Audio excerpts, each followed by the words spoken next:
오늘 아까 광고 나온 대로요, 다음 주일부터 2주일 제23차 천사운동이 시작됩니다. 오늘 영상으로 보신 9살 예비치, 예비씨는 기아대책에서 추천한 아이입니다.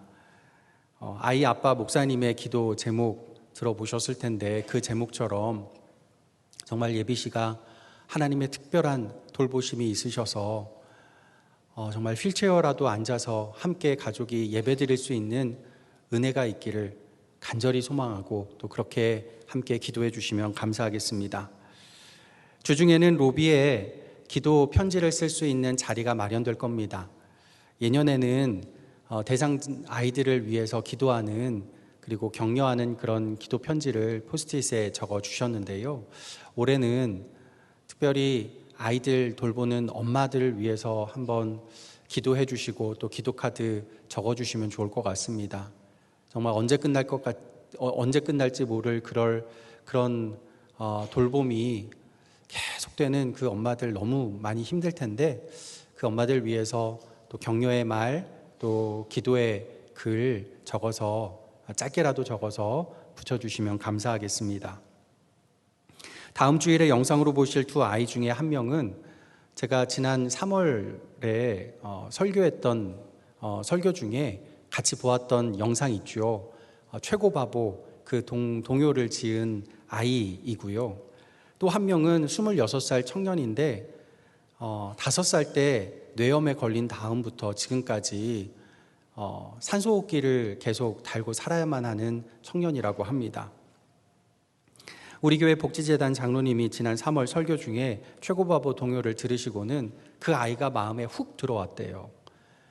저도 사실은 그 동요를 유튜브에서만 보았고 아이를 제가 아는 게 아닌데, 이 장로님이 너무 아이 소식이 궁금하고 개인적으로 너무 알고 싶어서 수소문한 끝에 월드비전을 통해서 지방에 살고 있는 아이 소식을 듣게 되었습니다. 동시를 썼을 때 나이가 9살이었고 지금은 11살인데요. 그 사이에도 백혈병이 4번이나 재발을 했대요. 계속 투병 중에 있다는 안타까운 소식을 듣게 되었습니다. 이 훅 들어온 마음에서 이번 천사운동이 시작이 되었습니다. 이 마음이 하나님 주신 마음이고, 이 과정이 하나님이 인도하시는 과정이라 믿습니다. 그래서 이번 천사운동 주제도요, 그때 최고바보 동요 제목을 따서 세상의 바보, 하나님의 보배라고 지었습니다. 우리가 예수님 믿고 살다 보면, 특히 기도하다 보면요, 나도 모르게 마음에 훅 들어오는 사람 아니면 사건이 있습니다. 나와는 관계없는 일인데, 전혀 관계없는 일인데 갑자기 눈물이 주룩 흐르는 기도의 제목이 있지요. 그럴 때 보면, 야, 내가 바본가? 나도 살기 힘들고 나도 아프고 나도 고민이 많은데 내가 누굴 챙겨? 이런 생각이 문득 들 때가 있습니다. 예전에 어느 권사님이 저에게 그런 이야기를 하셨어요. 목사님, 제가 이런 마음 안 들려고 기도 안 하는 거잖아요. 그러더라고요. 근데 물론 농담이에요. 제가 그 권사님을 너무 잘 아는데 정말 기도 많이 하시는 권사님이고, 기도할 때마다 그렇게 하나님 주신 마음을 가지면 정말 그 누구보다도 더 많이 베푸시는 권사님이셨어요. 세상 눈으로 보면 이런 사람 참 바보죠. 뭐 이런 바보가 있을까 싶어요. 하지만 하나님 보시기에는 가장 소중하고 가장 반짝이는 보석, 보배인 줄 믿습니다. 그렇게 주님 주시는 마음 따라서, 주님 인도 따라서 나아가는 우리에게 주님은 반드시 세상 보배와는 견줄 수 없는 하늘의 가장 값진 보배, 하늘의 가장 반짝이는 상급으로 우리에게 갚아주실 줄 믿습니다. 18세기 독일 경건주의 운동의 중심 인물이었던 진젠도르프 백작의 시가 하나 있습니다. 제가 중간에는 생략하고 한번 읽어드리고 싶습니다. 우리 가는 길 알지 못하나 그분께서 인도하신다. 저 위로 인도하신다. 우리 발걸음 느려도, 가다가 지치고 걷다가 쓰러져도, 폭풍과 어둠이 쉼없이 우리 앞길 막아도, 그럼에도 구름 거치니 보라, 그분께서 우리 인도하신다. 보라, 그분의 뜻이 이와 같으니 이제도 그분 우리 인도하신다. 아멘. 진젠도르프는 200년쯤 지난 후 독일 나치의 압제하에서 주님의 인도하심 따라 순교의 길을 걸어간 바보 중에 바보, 보네포 목사님에게 큰 영향을 끼친 믿음의 선배였습니다. 평신도 사역자였어요. 진젠도르프의 유명한 말이 하나 있는데요. 내게 있는 열망은 오직 그리스도 그분뿐입니다. 세계는 내 사역지이고 사역지는 이 세계입니다. 그러므로 그리스도를 위해 영혼을 얻는 일에 나 자신이 가장 잘 사용될 수 있는 곳이 있으면 그곳이 어디나 나의 집입니다. 이 진젠도르프의 고백이 나중에 존 웨슬레가 고백하는 고백이 됩니다.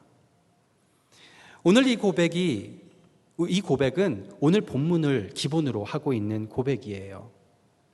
바울은 오늘 본문에서 주님이 자신에게 주신 이 직분, 곧 예수 복음을 전하는 직분, 이 직분에 대한 변증을 하고 있습니다.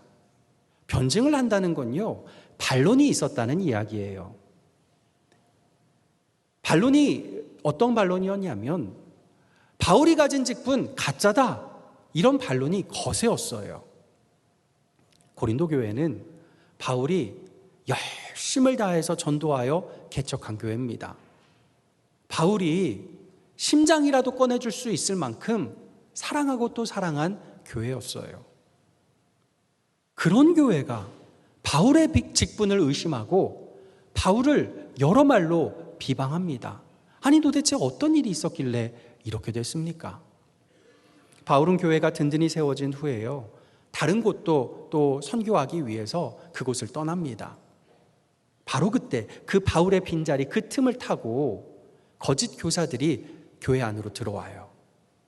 이들은 바울과 똑같이 유대인 출신 그리스도인들이었는데 바울과는 다르게 오직 예수만으로, 예수 믿는 것만으로 구원받는 게 아니라 예수님을 믿어도 유대 율법을 지켜야 구원받는다고 주장했어요. 이들은 유력한 사람들의 추천서를 가지고 왔고 바울보다 설교도 잘했고 매너도 있었고 무엇보다 바울보다 잘생겼어요. 어느 분이 그러더라고요. 남편에게 너무 화가 나서 싸우려고 남편을 보면 남편 잘생긴 얼굴만 봐도 그냥 마음이 쑥 누그러진다고요. 얼굴만 봐도 은혜가 되는 사람이 있어요. 이게 거짓 교사들이 그랬어요. 바울은 안 그랬어요. 얼굴만 봐도 화나는 사람이 있죠. 바울이 그랬어요, 얼굴이. 그런 은혜 되는 얼굴을 가지고서 바울과는 다르게 교인들의 마음을 인간적으로 잘 터치까지 해줬어요. 그러니 교인들의 마음이 녹아내려갑니다. 마음이 녹아내리니 이들의 잘못된 복음이 그들 마음 가운데 콕 심어진 거예요. 그러자 거짓 교사들이 본색을 드러냅니다. 바울을 비방해요. 바울은 정식 사도도 아니고 추천서도 없고 말도 잘 못하고 매너도 없고 무엇보다 못생겼고 은혜롭지도 못하다고요. 그 말에 교인들이 그렇구나 넘어가요. 그런 그들을 소나기에 꽉 쥐고서 종처럼 마음대로 부립니다. 자기들보다 바울을 더 비방하게 만들어요. 바울이 이 소식 듣고서 얼마나 속상했을까요? 너무 속상해서 1절 끝에 뭐라고 하냐면요, 낙심하지 아니하고 해요. 1절 끝에 보면 이걸 우리가 뉘앙스를 잘 읽어야 돼요. 낙심하지 아니하고 무슨 말일까요? 낙심할 뻔했다는 거예요. 내가 이 소식 듣고 낙심할 뻔했다. 여기서 낙심하다로 번역된 헬라어 단어는 엔카케오라는 말인데요. 카케오라는 말은 카코스라는 형용사, 나쁜, 악한 이란 형용사를 동사로 만든 거예요. 그러니까 낙심하지 아니하고 이 말은 내 마음이 나빠질 뻔했다, 내 마음이 악해질 뻔했다, 이 말이에요. 이런 거죠. 내 가족도 내 친척도 아닌 너희를 내가 이렇게까지 사랑해 줬는데 너희는 이렇게나 나를 배신해? 잘못된 복음을 받아들인 건 너희니까 너희가 죽든 말든 어떻게 되든 난 아무 상관 안 할 거야. 너희에게 복음 전하는 이 직분도 내 알 바 아니야. 그런 악한 마음이라는 거죠. 바울은 이게 안 됐다는 거예요. 그냥 무시하고 살아도 되는데, 다시는 안 볼 사람 취급하고 욕 한 번 날려도 그만인데 안 되는 거죠. 왜 안 될까요? 하나님이 자꾸만 하나님 마음을 쑥 풀어 넣어 주시는 거예요. 그게 1절의 말씀입니다. 1절 우리 같이 읽겠습니다. 그러므로 우리가 이 직분을 받고 긍휼하심을 입은 대로 낙심하지 아니하고. 아멘. 이 1절의 한글 번역은요, 헬라어 단어 순서대로만 번역을 한 건데요. 그러다 보니까 잘못 읽을 수가 있어요. 이 헬라어 그 원문의 문법으로 이제 문법대로 번역을 하면 이렇게 됩니다. 순서가 좀 달라져요. 그러므로 그분이 긍휼히 여겨주심에 따라 우리가 이 직분을 가졌기에 우리는 낙심하지 않습니다. 이겁니다. 주님의 긍휼하심을 입어서 내가 낙심하지 않는다, 이게 아니고요. 주님의 긍휼하심을 입어서 내가 이 직분을 가졌다, 이 말이에요. 그렇기 때문에 이 직분을 비난하는 너희의 말을 들어도 나는 낙심하지 않는다, 그 말이에요. 내가 긍휼을 입어서 이 직분을 가졌기에 이 직분 가지고 너희가 뭐라고 이야기를 한다고 할지라도 나는 이거 포기 못한다, 그 말입니다. 오늘 읽은 본문 전체의 배경에는 바울의 옛 기억이 깔려 있습니다. 다메섹 도상에서의 기억이죠. 그때만 해도 혈기왕성했던 청년 바울이었죠. 내가 제일 잘 믿고 제일 똑똑하다던 때입니다. 그때 그가 받은 직분 뭘까요? 예수 믿는 자들 잡아 가두는 일이었어요. 이 직분으로 사람들의 칭찬과 영예도 얻고 나라의 훈장도 받았어요. 그런데 다메섹 도상에서 빛 가운데서 예수님을 만나고 나니 깨닫습니다. 아, 내가 하나님의 아들 예수를 핍박하는 죄인 중의 괴수구나. 그런 죄인 중의 괴수인 나를 예수님이 긍휼히 여겨주셔서 용서하시고 구원해 주시고, 심지어 내가 변화되어 뭔가를 한 때가 아니라 지금 이 순간, 지금 예수님 핍박하러 가는 그 순간 나를 믿어주셔서 예수 복음 전하는 자로 직분을 허락해 주시니 포기할 수 없는 거예요. 이 직분 낙담할 수 없는 겁니다. 이때부터 바울은 자기의 모든 것 다 털어서 복음 전하는 일에 사용합니다. 달라면 퍼주고요, 때리면 얻어맞고요, 욕하면 욕 먹고요, 쫓아내면 쫓겨나는 인생, 정말 바보 같은 인생을 살아갑니다. 이게 복음의 삶이라고 말하는 거예요. 이게 무슨 영광스러운 직분이라고 이번엔 자기를 비방하는 고린도 교인들을 포기하지 못하고 또다시 해산의 고통을 하며 아기를 낳는 어머니의 심정을 갖습니다. 바울의 이 고백은 어머니의 고백과 흡사하지 않습니까? 다 큰 아들 못된 아들 보다 보면 그런 마음 들잖아요. 내가 이 못된 아들 딸 낳으려고 내 배 그렇게 아파하며 낳았나, 그런 말 하신 적 없으세요? 있으시죠?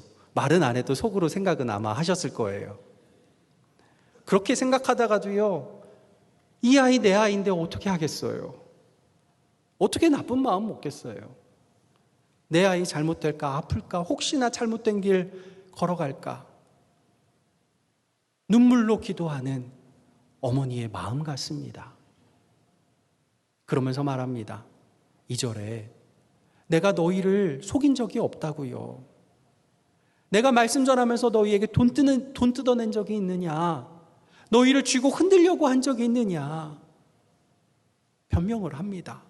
3절과 4절에는요, 내가 전한 예수 복음을 받아들이지 않는 이들이 있는데 그건 이 세상신 사탄 마귀가 혼미하게 한 것이다. 거기에 혼미해지지 말고 예수 복음의 빛으로 돌아오라, 돌아오라. 어머니의 마음으로 호소하고 있어요. 그러면서 5절에 말합니다. 5절 우리 같이 읽어보겠습니다. 우리는 우리를 전파하는 것이 아니라 오직 그리스도 예수의 주 되신 것과 또 예수를 위하여 우리가 너희의 종된 것을 전파함이라. 아멘. 바울이 전하는 복음이 두 가지래요. 첫째, 예수님이 나의 주님 되신 것. 둘째, 내가 너희의 종된 것. 그런데 그 너희가 누구죠? 지금 바울을 비방하는 너희예요. 첫째는 이해가 되는데 둘째는 이해가 안 돼요. 예수님이 나의 주가 되신 것은 다른 말로 하면 내가 주님의 종이 된다는 이야기죠. 맞아요. 그런데 이것이 내가 다른 믿는 성도들, 심지어 나를 미워하고 나를 욕하는 그 성도들을 섬기는 종이 된다는 거예요. 이게 우리가 믿는 복음이라는 거예요. 내가 예수님을 믿는다고 하면서 내 믿음의 형제 자매를 겸손히 섬기지 않는다면 내가 가진 직분이 지위나 권력이 되는 그 순간 나는 지금 이 세상 신 사단 마귀에게 현혹되어서 잘못된 복음으로 혼미하게 된 것이라 말씀하고 있어요. 내가 종이 되어 내 믿음의 형제 자매를 섬길 때 예수님을 나의 주님으로 온전히 모시게 되는 복음대로 사는 삶이 된다는 겁니다. 참 어려워요. 마틴 루터가 종교개혁을 한 지 100년이 흘렀습니다. 독일 교회는 종 되려는 사람은 점점 사라지고 주인 되려는 사람들만 늘어나고 있었어요. 교회가 부패한 거죠.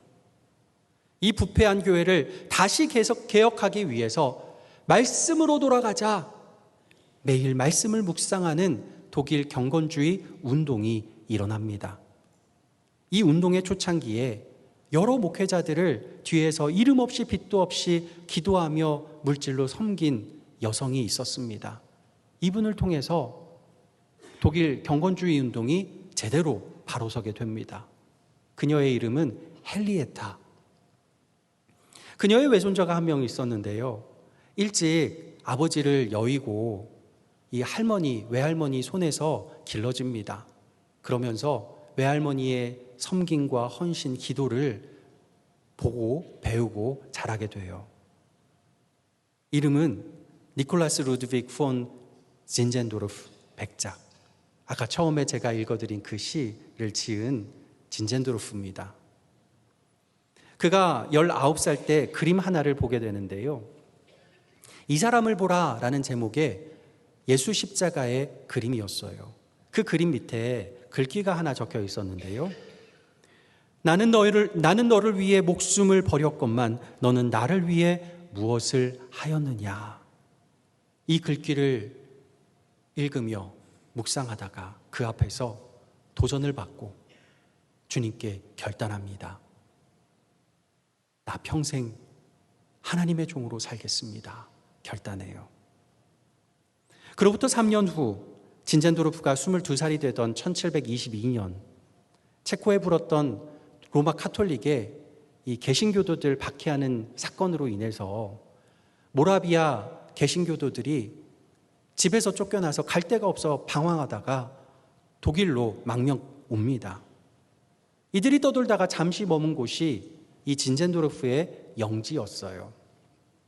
자기 영지에 갑자기 훅 들어온 이들 바라보면서 진젠도르프가 생각한 게 이겁니다. 아, 이들은 주님이 나에게 주신 직분이구나. 진젠도르프는 이들에게 무상으로 자신의 땅을 나눠주고 먹을 것도 줍니다. 그곳을 헤르누트, 하나님의 피난처라고 이름을 짓고 거기서 그들과 함께 살면서 날마다 그들과 함께 말씀을 묵상합니다. 5년이 지난 1727년 어느 날 300명이 이제 훌쩍 넘긴 헤르누트 공동체, 여느 때와 다름없이 함께 모여 기도하는데 그 기도하는 그 자리에 성령의 충만의 역사가 일어납니다. 성령 충만을 받은 이들은요, 결단을 해요. 12명이 모이면 그 중에 한 사람을 우리 선교사로 파송하자. 이때가 기독교 선교 역사의 새로운 장이 펼쳐지는 해가 됩니다. 이듬해 1728년 서인도, 그린란드 또 튀르키예 지역에 선교사를 파송할 것을 결의하고요. 그리고 이후 150년 동안 2158명의 해외 선교사를 이 한 공동체에서 파송합니다. 이 한 개의 공동체가 파송한 선교사의 수는 그 이전까지 개신교 전체가 파송한 선교사의 수보다 훨씬 더 많아요. 이들 대다수는 평신도 자비량 선교사였습니다. 이 모라비아 선교사들에게 감동했던 존 웨슬레가 영국에서 놀라운 부흥운동을 일으켰고, 이 공동체의 말씀 묵상집을 손에서 놓지 않고 살았던 본 회퍼 목사님은 독일 교회의 자랑스러운 순교자가 되었습니다. 진젠도르프는 원래 평신도였어요. 공동체를 제자 양육하기 위해서 나중에 신학을 공부했지만 평생 선교지로 나가서 선교해 본 적 없는 선교사로 살아가지는 않았습니다. 그가 한 일은 그저 자기 영지에 찾아온 사람들 먹여주고 재워주고, 하나님께서 그의 삶에 훅 들어온 모라비아인들 자신의 직분으로 삼아서 그들과 함께 말씀 나누고 신앙교육하고 한 것밖에 없습니다. 이를 위해서요, 자신이 일했던 법원 공무원 그 일, 그 월급 다 털고 재산, 땅, 시간, 열정 다 헌신했어요. 나중엔 더 헌신할 게 없을 정도로 다 내어주었습니다. 자기 삶에 훅 들어온 믿음의 형제 자매를 예수님 섬기듯 섬긴 이 한 사람의 헌신은 놀라운 선교 공동체의 열매를 맺게 되었고, 기독교 역사상 어떤 선교회, 어떤 선교사, 어떤 교회도 감당하지 못한 엄청난 선교의 페이지를 기록합니다. 저는 이런 꿈을 꿉니다. 우리 고척의 1세대 어르신들이 헨리에타 같지 않습니까? 우리의 믿음의 외할머니, 외할아버지들 아닙니까? 그분들의 사랑과 헌신으로 세워진 이 우리 고척교회가 우리 대한민국의 헤르누트, 하나님의 피난처가 되기를 간절히 소망합니다. 우리가 예수님의 종, 서로의 종이 되어 섬김으로 우리 한 사람이 300명을 먹여 살리고, 우리 한 사람이 2000명의 선교사를 파송하는 놀라운 꿈을 꿔봅니다. 불가능할 것 같다고요? 아니요. 이미 한 사람이 있어요. 불가능이 아닙니다. 한번 꿈꿔보시고 기도해 보십시오. 하나님께서 놀라운 은혜를 여러분 가운데 부어주실 줄 믿습니다. 무엇보다 23차까지 온 천사운동을 통해서 우리 온 성도가 하나님의 천사가 되고 하나님의 종이 되어 어려움 당한 한 아이, 한 청년, 한 사람을 섬기길 원합니다. 전혀 알지 못하던 이들이죠. 천사운동 아니었으면, 그 노래 아니었으면 아예 생각도 안 하고 눈물도 지어볼 필요가 없는 아이들 또 청년일 겁니다. 어쩌다가 천사운동 또 교회 예배에서 영상을 보고서 이 마음에 훅 들어온 이 아이들과 청년, 그런데 이들을 우리 마음에 훅 들어오게 하신 것은 분명 하나님이 우리를 긍휼히 여겨주셔서 우리에게 주신 직분이라 믿습니다. 우리의 이 섬김이 예수는 주 되심을 고백하는 복음의 능력이 되고 다음 세대 이 땅의 진젠도르프를 배출하는 놀라운 역사 되기를 예수님의 이름으로 간절히 축복합니다. 기도하겠습니다. 아버지 하나님, 우리를 긍휼히 여겨주셔서 구원하여 주시고 주님의 놀라운 직분을 우리에게 허락하여 주신 것 너무나 감사합니다. 우리에게 훅 들어온 이 직분 감당하기에 부족함 없게 하시고 복에 복을 더하여 주시고, 하나님 낙심하지 않고 끝까지 주님 위하여 주님의 종으로 서로의 종으로 살아가는 믿음의 백성 되게 도와주시옵소서. 예수 그리스도의 이름으로 기도하옵나이다. 아멘.